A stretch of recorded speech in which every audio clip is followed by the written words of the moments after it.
Coming up next, a heavyweight championship fight between Charles "Du Bronx" Oliveira and Nate Diaz.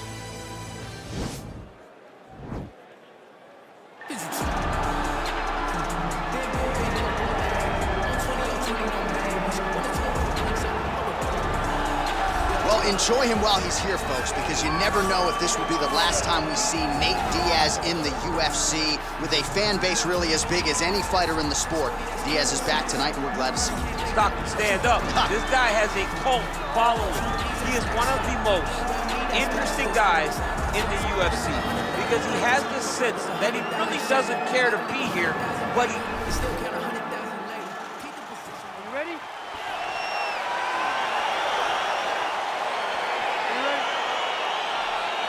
All right, folks, here we go with round one. This is not the Eddie Bravo Invitational. This is the UFC, and two of the more decorated Brazilian Jiu-Jitsu black belts we have in this or any division. Yes, in any division. We've never seen guys that can really incorporate the Jiu-Jitsu into fighting as we've seen this two do. But who's gonna make a mistake? Who's gonna leave an arm out there to get grabbed? Who's gonna leave their neck out? Let's see, when you put two great Jiu-Jitsu players together, who can get their hand raised in the octagon. All right, so inside the open guard of his opponent, you gotta be careful playing around for too long here on the ground with this guy. Bottom fighter trying to control posture, unable to do so. And now he's in a lot of danger. He's got to grab that head or he's going to get blasted.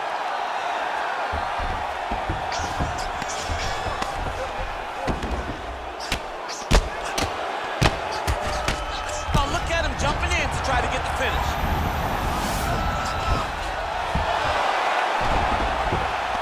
Oh, reversal here, DC. What a way to switch the position. Fantastic movement by the bottom fighter. You have to do more than that if you want to keep it up. Under 3 minutes now to go in round one. A lot of top pressure being applied here as he works out of side control. All right, so you got to be careful playing on the ground with this guy. You don't want to mess around for too long.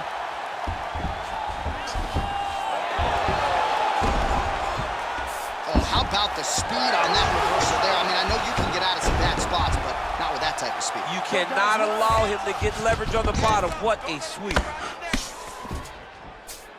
Oliveira's back in half guard, very comfortable here. Oh, and he's able to land a strike there from the bottom. Nicely done quickly as the fighter reverses position there on the ground. Unbelievable position change. Wow, what a transition. He's having his way with him here.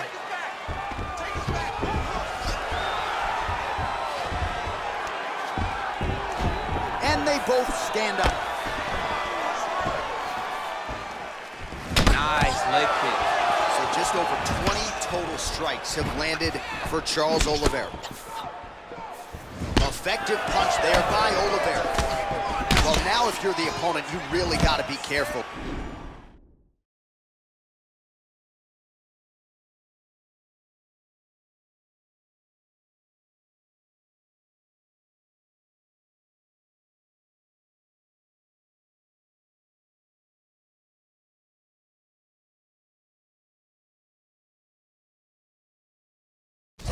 As Diaz is able to find a home for that right hand yet again. When Diaz starts landing the right hand, you have got to stay firm. You have got to dig your heels in the ground and say, no way you're going to just run me over. Easier said than done when you're facing Nathan Diaz. Oh, he hurt him bad with a jab. Oliveira gets caught with that punch. He's treading water now. Got to find a way to move those feet. And he landed the right hand there. While we now take a look back at some of the highlights from that last round, DC, a lot for the replay guys to choose from. I mean, these guys are going to be very busy trying to find what replay to show you guys. Lands. Respira, respira, o ar entrando pelo nariz, saindo pela boca. Pode mais. Agora escuta. Os chutes estão muito bons. All right, round two now, folks. Charles Oliveira versus Nate Diaz. Big punch lands through the middle.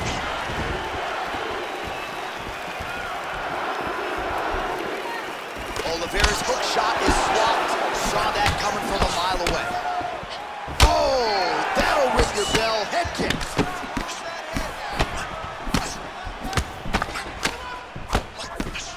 Oh, straight right.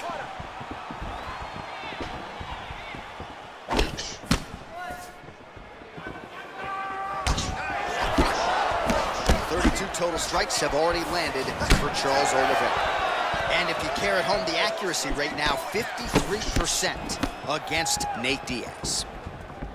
Diaz gets caught with that punch. Not the easiest guy in the world to hit, but he got caught there. Nice connection there by Nate Diaz. Not a guy you want to let get going here on the feet, DC. No, because it's all downhill with Nate, right? It's the activity that will overwhelm his opponents, and this looks like the start of that. Round two.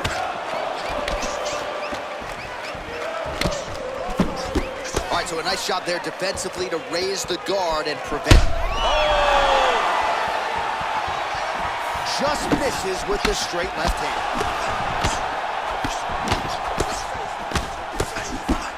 Well, his corner was pretty urgent after round one. A little bit lackluster there in that opening round. He has certainly picked up the pace here, and as a result, he has taken control of this second round.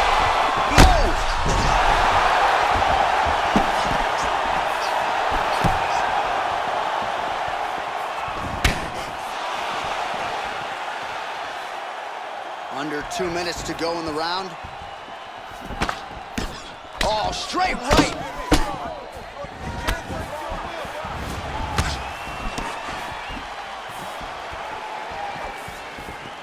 Diaz's attempt there is blocked by the opponent. Just out of range with that left hook. Big leg kick lands. Man, striking class is in session. Beautiful punch there. Great job landing. What a damaging punch. Diaz's lower jaw does not look good. I don't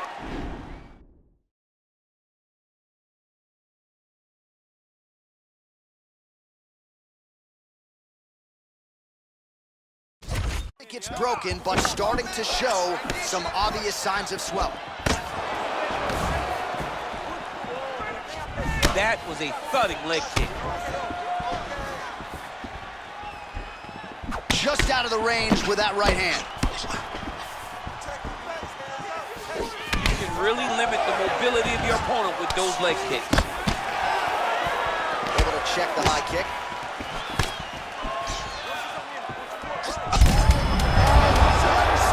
You don't really stand after you take a head kick like this. That is such toughness to even be on his feet right now.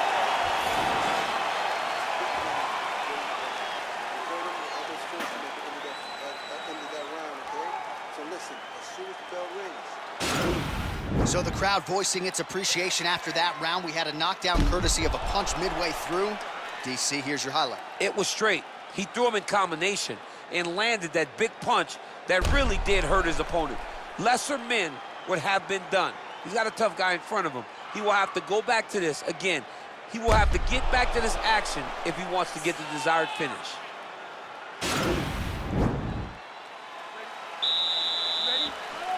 All right, here we go with...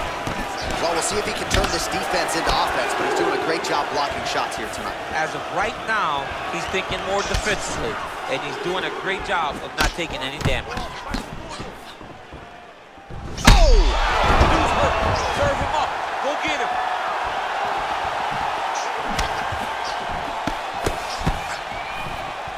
That was a jab. Well, not only has he stayed aggressive as he was in the previous round, landing a high volume of strikes, but he's also been efficient, not just with his strikes, but also with his body movement. Complete performance out of this fighter here tonight.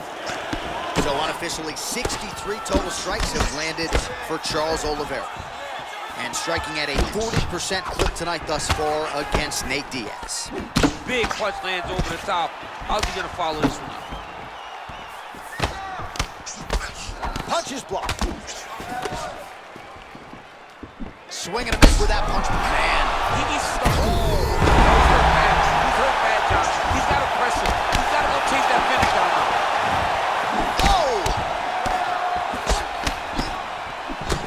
Oh, he got absolutely bludgeoned. That's as good a combination as we have seen out of him here tonight. The last time I saw a combination this good, it was Donald Cerrone beating up on Rick Storrs. Really timing his shots nicely. Good. Yeah, he's hurt really good. What a fantastic strike to throw at the exact deserves this moment. Go finish this fight. Right hand punch in the clinch. Dirty boxing here up top by Oliveira. Right hand upstairs. Diaz's lower jaw is just nasty at this point. Really swollen in that area now. Oh, and there he goes, working off that jab again. How's your jab, DC? I mean, the jab's nice. I love throwing the jab. But you realize that as MMA evolves, guys will start to fight behind a very educated jab. It's just like boxing. The most thrown punch, and the first one you learn is a jab. Right. And in MMA, guys are starting to take that same approach because it is such an effective weapon. Oh, lands another punch there. Not a mean guy. He's just doing the smart thing. Oh, he has to be attacking that. Oh!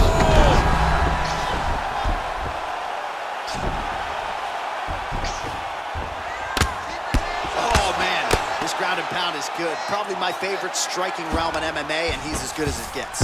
The problem is his opponent is not controlling his posture.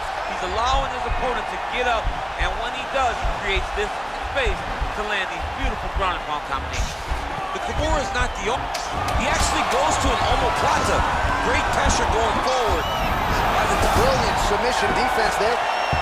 All right, right into side control here, DC. Biggest difference between half guard and side control? Well, side control to me feels like a little bit less control because now my legs aren't really doing anything anymore. Now I'm controlling you with my upper body. So I've got to be very, very aware. It's still advantageous, but it just seems a little more free-flowing than having something like a half guard. Finish the round. Nice. Way to go. Listen, you almost had him finished, but the round came at... All right, so here we go with our fourth round of a possible 5, and a lot of fighters change up their training camp when they're fighting 5 rounds versus 3. Yeah, you got it. Oh! He's in trouble. He's hurt bad. Well, there are few things more fun to watch in mixed martial arts than these type of transitions and scrambles on the ground. High-level grappling can really be entertaining. Oh, nice job to reverse position on the ground. It was bad, but now it's not so bad. What a fantastic sweep. Great punch landed with so much power. Well, Nate Diaz has certainly found the range here early, DC. This is a fighter close to... Whoa! Dude's hurt. Serve him up. Go get him.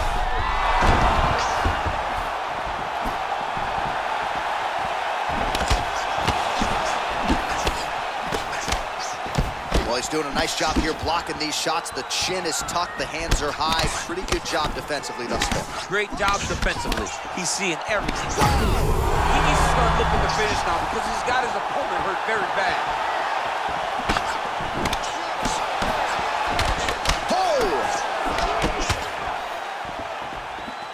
Nice job. Oh, he's out! He got him! What a performance! Just an absolutely gorgeous shot to spell the end for his opponent. Crowd is absolutely loving it. He gets the near-perfect land. I'm not even sure his opponent saw it coming, but just the way he drew it up here tonight, saw that little crack of an opening and barged right through it to get the knockout.